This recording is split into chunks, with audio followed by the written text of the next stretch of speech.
I have the pleasure and also the sadness to say that I have officially finished watching the Wes Anderson series.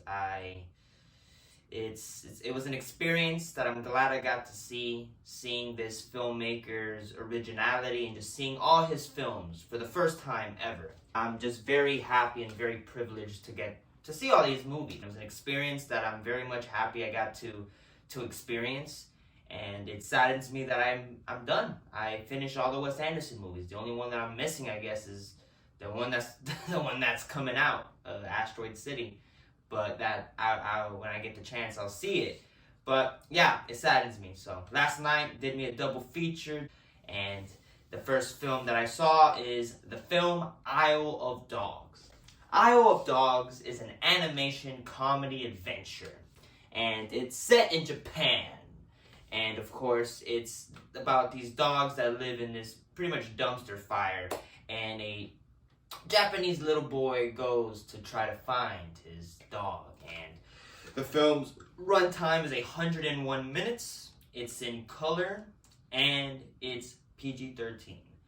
And of course, the film's written and directed by Wes Anderson, known for the movies Fantastic Mr. Fox, Moonrise Kingdom, and of course the Grand Budapest Hotel. And of course, I remember seeing the trailer for this film and being intrigued by it. It looked good. I really do enjoy stop motion as a filmmaking. I was struck by the trailer, and I've always wanted to see Isle of Dogs, and I got to see it for the first time, and it was amazing. It's a truly amazing movie from beginning to end. It's Wes Anderson doing stop motion again, and it is fantastic. It is truly a special film when it comes to just the craft of what Wes Anderson did. And this is the peak of stop motion. I truly believe that. I feel that Wes Anderson did something with this film, and the way it was made, the way it was crafted is truly a masterclass of stop motion. And Wes Anderson did another good one in the books. And the performances, the voice acting from the cast is fantastic. You got the main character, of course, is Walter himself, Bryan Cranston, playing Chief, who's this dog who's astray. He's been astray for a long time.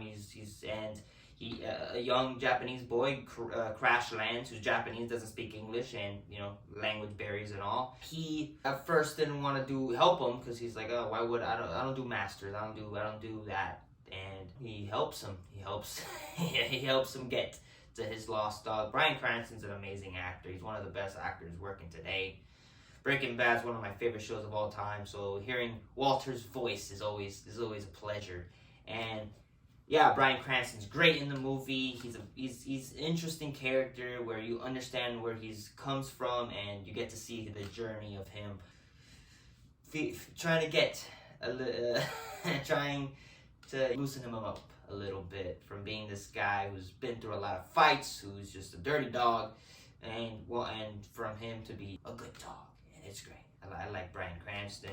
You also got the supporting casts, which I'm gonna do this as quickly as possible because with Wes Anderson movies, there's 100 actors in one. So let's just get down to, we got Edward Norton, who's in the movie. He helps. He's one of the leaders of the crew who, he's sick and tired of eating bad food, and he wants to help the kid. And I like Edward Norton. He's such an amazing actor. One of my favorite actors working today. I love Edward.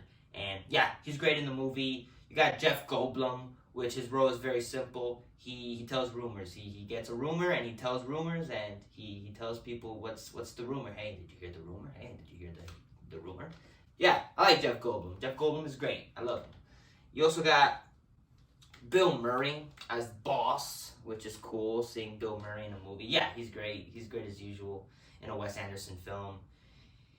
You also got the Japanese little boy who his sole purpose is to help and find his dog, his best friend, and his dog gets pretty much kidnapped, and he wants to go find them. And yeah, I like the Japanese boy. I love the language barrier, which is different. They tell you in the beginning of the movie some of the Japanese subtitles will not be told, and I like that. I'd say when they speak Japanese, you got either an English interpreter When you also got the Japanese little boy talking to the dogs, you really don't know what he's saying except for like words where it's like, oh, he said sit, sit down, stuff like that, little words, but you really never truly understand what he's saying. And I enjoyed that. Some people didn't. I liked it. I thought it was very realistic, very interesting point of view. And it's like, man, sometimes you don't understand what the fuck they're saying, so you gotta work with what we got. I like that. And the little boy is good in the movie. He just wants to find his dog, and I thought he was great.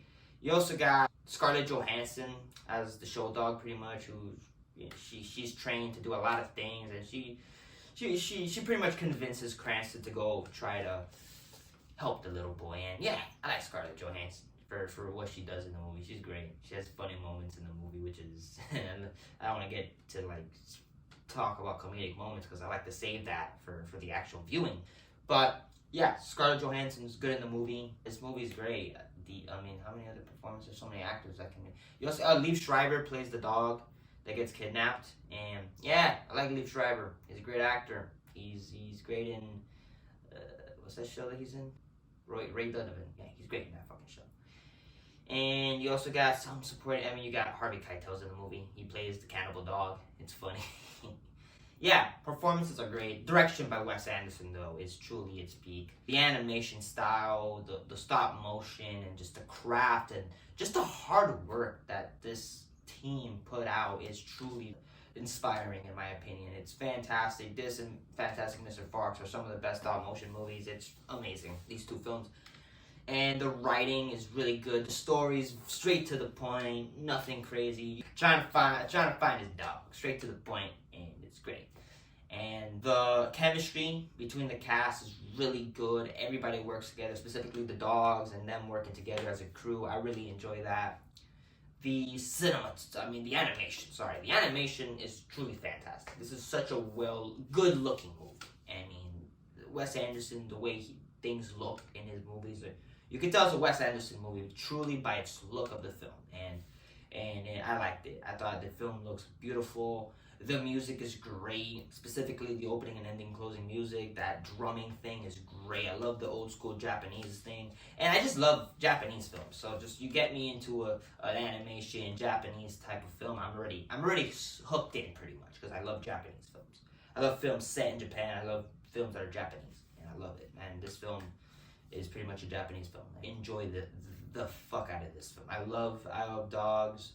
It's another masterclass of stop motion by Wes Anderson, and Wes Anderson did another good one, ladies and gentlemen. And happy to report that this film is fantastic, and it's another 5 out of 5 stars by Wes Anderson. I think, how many movies that Wes Anderson already got 5s for?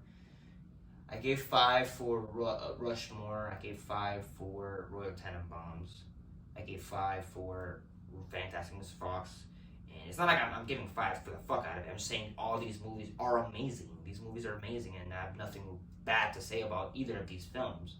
Moonrise Kingdom's another 5. Grand Budapest Hotel's 5. This might be a record for just a bunch of 5-star movies. Yeah, I love this film, and yeah, I really enjoyed it. So those are my thoughts for Isle of Dogs, and I will see you guys in the next review.